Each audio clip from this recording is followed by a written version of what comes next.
Hello traders, so today we are analyzing Nifty 50 on 6th of जुलाई। और 6th of July को अगर मैं जैसे देखूं कि ये 15 मिनट कैंडल पे अगर मैं देखूं मार्केट जो आपको ओपन होता है वो आज एक हल्का सा 0.3% की अपसाइड पे ओपन होता है।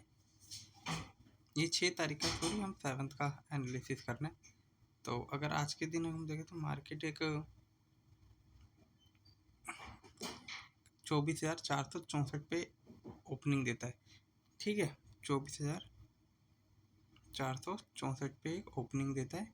उसके बाद मार्केट एक अपसाइड के लिए जाता है, जैसे कि हमारा टारगेट था कि मार्केट को 24,600 तक जाना चाहिए, तो उसकी तरफ बढ़ता हुआ गया और 24,530 को टच करने के बाद एक गिरावट आई।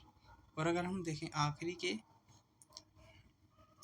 2:45 से लगातार ये 3 कैंडल एक गहरी सी लाल बनी, तो मे बी पॉसिबल है कल मार्केट ये 24,300 के लेवल को देखने के बाद फिर से अपसाइड जाए। इस वीक के अंदर जो मेरा चार्ट पैटर्न का एनालिसिस कहता है कि मार्केट को एक बार 24,600 के लिए जाना ही चाहिए, वरना जो लोअर लेवल पे टारगेट है वो तो यही है 24,250 और अपसाइड के लिए 24,600 की तरफ। ठीक है, और आज के दिन है ना कुछ स्टॉक अच्छी रैली कर रहे थे, जिसमें एक स्टॉक ने तो अपना 20% का सर्किट लगा दिया था, जिसका नाम है share India. Share India securities को अगर आज हम देखें तो ये देखिए, ये अपना एक ट्रायंगल पैटर्न था जिसको आज इसने ब्रेकआउट कर दिया है। ठीक है, अब आज के दिन का अगर इसमें मूवमेंट देखें और इसका वॉल्यूम देखें, आज के दिन 54 मिलियन शेयर का वॉल्यूम था, 20% की अपसाइड थी। स्टॉक 137 के लो पे ही ओपन हुआ था और वही मतलब 137.99 पे ओपन हुआ। उसके बाद 164.19 के हाई लगा दिए, तो इस स्टॉक में अच्छा पोटेंशियल है। और अगर मैं इसके अंदर जो इसके बाद के अगर मैं रेजिस्टेंस देखूं तो इसमें जो रेजिस्टेंस अब देखने को मिलेगा ना वो समवेयर, अगर मैं देखने जाऊँ तो 172 175 के लेवल पे देखने को मिलेगा या 180। तो स्टॉक 180 तक भी जा सकता है कल की तेज़ी में।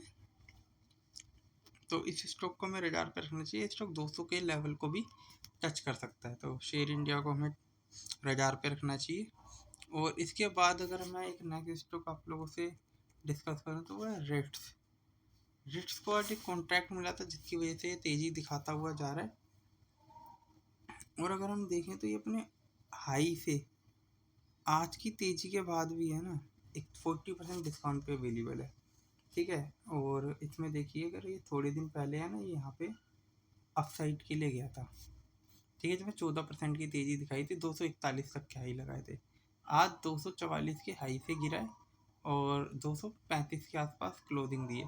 तो इस स्टॉक में जो 2 दिन से मतलब जो अच्छी खासी बाइंग आई है ना, अगर हम देखें तो यहाँ पे 96 मिलियन शेयर्स की बाइंग थी और आज के दिन 100 मिलियन शेयर्स की बाइंग है। और जो यहाँ पे पिछले 3 दिन ट्रेड सेलिंग हुई थी वो काफ़ी माइनर थी, तो उम्मीद है कि ये स्टॉक भी आपको यहाँ पे एक रेजिस्टेंस को ब्रेकआउट करता हुआ दिखे, 250 के लेवल को ब्रेकआउट कर दे, तो इस स्टॉक में चौंकना नहीं चाहिए। इसके अंदर 250 275 तक के लेवल काफ़ी इजीली आ सकते हैं, तो इस स्टॉक को भी हमें रडार पे रखना चाहिए। इसके बाद जो नेक्स्ट स्टॉक अगर हम देखने चले तो वो है Info Edge. Info Edge India को नौकरी के नाम से जाते हैं। अगर इस स्टॉक को अगर मैं देखूँ ना, इस स्टॉक के जो हाई थे ना वो 1800 तक के थे। ठीक है, चलते हैं अभी इस स्टॉक को ही देखते हैं। तो इसके 1800 तक के हाई थे और आज के टाइम पे अगर हम देखें तो 34% के आसपास है, 34-35% के आसपास। तो ये चीज़ें अगर मैं देखूं और आज के अंदर मैं इसमें देखूं, इसके अंदर जो बाइंग थी 13% की बाइंग थी। ऑलमोस्ट स्टॉक अपने हाई लेवल पे ही क्लोज हुआ है, 1167 के हाई बनाए थे और 1159 पे क्लोज हुआ है, जो कि 13% की अपसाइड थी। वॉल्यूम भी 16 मिलियन शेयर्स की बाइंग के थे। तो उम्मीद है कि ये स्टॉक अपना इस यहाँ पे कोई रेजिस्टेंस भी नहीं, अगला रेजिस्टेंस आपको यहाँ पे देखने को मिलेगा 1350 के आसपास। तो इसीलिए इस स्टॉक के अंदर यहाँ पे लाइन भी ड्रॉ कर देता हूँ तो मे भी ये स्टॉक आपको 1328 तक जाता हुआ देखने को मिले। तो अगर मैं यहाँ से भी देखूँ तो इस स्टॉक में 10% की और अपसाइड पेंडिंग है, जो कि आती हुई देखने को मिले। तो इस स्टॉक को भी हमें रडार पे रखना चाहिए। इसके बाद जो नेक्स्ट स्टॉक मैं आप लोगों से डिस्कस करना चाहूँगा वो है नेटको फार्मा। अभी ये नेटको फार्मा को है ना, मैं काफ़ी टाइम से डिस्कस कर रहा हूँ, ठीक है। तो इस स्टॉक के अंदर है ना, फर्स्ट ऑफ ऑल क्या है, ये स्टॉक है ना इन्हीं लाइनों के अंदर ट्रेड करता है। 850 के लेवल को टच करता है, फिर अपसाइड के लिए चला जाता है। तो जो अगला जो इसमें लेवल निकलेगा ना, अगर ये वाली जो कैंडल है, इसका जो हाई है 1014 के ऊपर निकलता है तो हमें इसे बाइंग के लिए जाना चाहिए, जिसमें 1450 और 1100 तक के लेवल आ सकते हैं। आज का जिस तरीके का वॉल्यूम है, तो मे बी इसके ऊपर कैंडल का निकलना इम्पोर्टेंट है। तो एक और ग्रीन साइड की कैंडल आएगी, अगला रेजिस्टेंस यहाँ पे कहीं बनेगा 1055 के आसपास। तो इस स्टॉक को मेरे रडार पर रखना चाहिए। और वरना तो इसमें अच्छा मोमेंटम बना तो धीरे धीरे ये स्टॉक फिर से 1200 तक के लेवल पे जा सकता है, क्योंकि ये रेंज बाउंड ट्रेडिंग स्ट्रेटेजी के अंदर आ रहा है। ये इन्हीं लाइन्स के अंदर ट्रेड करता हुआ देखें, तो इसको भी हमें रडार पर रखना चाहिए। आज के दिन का अगर मैं देखूँ ना, एक अच्छा वॉल्यूम था। वॉल्यूम आज इसके अंदर था 2.5 मिलियन शेयर्स के बाइंग और सेलिंग का था। स्टॉक 6% के आसपास अप था। 988 के हाई लगाए थे आज के दिन, और 924 के लो के बाद और अपने हायर लेवल 984 पे ही क्लोज हुआ। तो उम्मीद है कि ये स्टॉक कल भी एक अपसाइड के लिए जाए, तो इस स्टॉक को हमें रडार पर रखना चाहिए। इसके बाद जो नेक्स्ट स्टॉक मैं आप लोगों से डिस्कस करना चाहूँगा, बैंकिंग सेक्टर से आता है, उसका नाम है धनलक्ष्मी बैंक। तो ये धनलक्ष्मी बैंक का है ना, जब इसका रिजल्ट सीजन था ना, देखिए, तो जैसे अप्रैल में ये स्टॉक है ना 20 रुपये के आसपास चल रहा था, ठीक है। क्योंकि अब मुझे तो एनालिसिस करनी होती है, तो मुझे काफ़ी चीज़ें याद रह जाती हैं। अगर वहाँ से अगर मैं देखूँ तो स्टॉक 75% तक अपसाइड के लिए आ चुका है। अब अगर इसके रिजल्ट और अच्छे आते हैं तो ये जो अपना जो हाई बनाएगा ना, वो यहाँ पे आके टच कर सकता है 45 रुपये तक। तो इस स्टॉक को 45 के लिए हमें ट्रेड करना चाहिए कम से कम एटलीस्ट।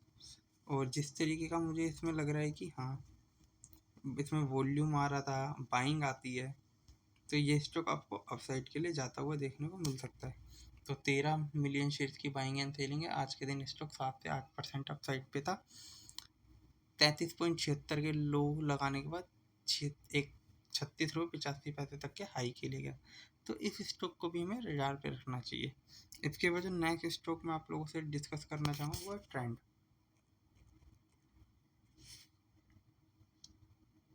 अगर हम ट्रेंड लिमिटेड को देखें तो ये एक है ना ग्रोथ स्टॉक है। फर्स्ट ऑफ ऑल तो मैं इसको दिखाता हूँ। इस स्टॉक के अंदर है ना, यहाँ पे इस वाले लेवल से यहाँ पे अगर हम चले, 14 अक्टूबर 2024 से इसमें गिरावट आना शुरू हो गई थी धीरे धीरे। और आज के दिन अगर हम देखें तो ये स्टॉक ऑलमोस्ट 46% के आसपास है, और उम्मीद है कि ये स्टॉक है ना हमें ये वाले लेवल पे आता हुआ देखने को मिले 2250 के। तो मैं एक लाइन को ड्रॉ करता हूँ, ठीक है। तो जिस तरीके का ये स्टॉक है ना, इसमें ग्रोथ है, बट जो मार्केट की एक्सपेक्टेशन है ना इससे, वो काफ़ी हाई है। तो अब मार्केट इसको अपनी एग्जैक्ट वैल्यू पे लेके आ रहा है, और इसमें धीरे धीरे बाइंग आएंगी। तो अगर मैं दिवाली के लिए इस स्टॉक को देखूं तो यहाँ से मुझे अच्छा देखने को मिल रहा है। अगर दिवाली से पहले ही आपको यहाँ पे 2200 तक दिखे, तो हाँ, इसको दोबारा सेम प्राइस के लिए हम मान सकते हैं कि वहाँ तक जा सकता है। इसमें अगला टारगेट जो बनेगा ना, वो ये वाली कैंडल का रेजिस्टेंस बनेगा, जिसमें 3500 तक।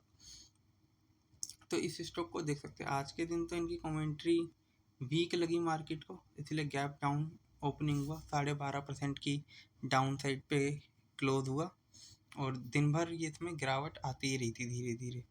जो ओपनिंग प्राइस था वो 3080 का था, उसके बाद क्लोजिंग प्राइस जो था वो डे लो था 29 था। तो एक्सपेक्टेशन है कि कल के दिन मार्केट आपको ये 2600 के लेवल भी दिखा सकती है। तो थैंक यू गाइज। जो भी मेरी एनालिसिस है, चाहे वो निफ्टी 50 की हो, चाहे स्टॉक की हो, only for study purpose, not a buying और सेलिंग रिकमेंडेशन। तो थैंक यू। और अगर आप किसी पर्टिकुलर स्टॉक का एनालिसिस करवाना चाहते हैं, या किसी भी तरह की एडवाइस लेना चाहते हैं पर्टिकुलर स्टॉक के लिए, तो आप वो मुझे कमेंट बॉक्स में बता सकते हैं, मैं उसको ज़रूर डिस्कस करूँगा। Okay, thank you, bye. मेरे चैनल को लाइक करें, सब्सक्राइब करें, सरम ट्रेडिंग, बाय।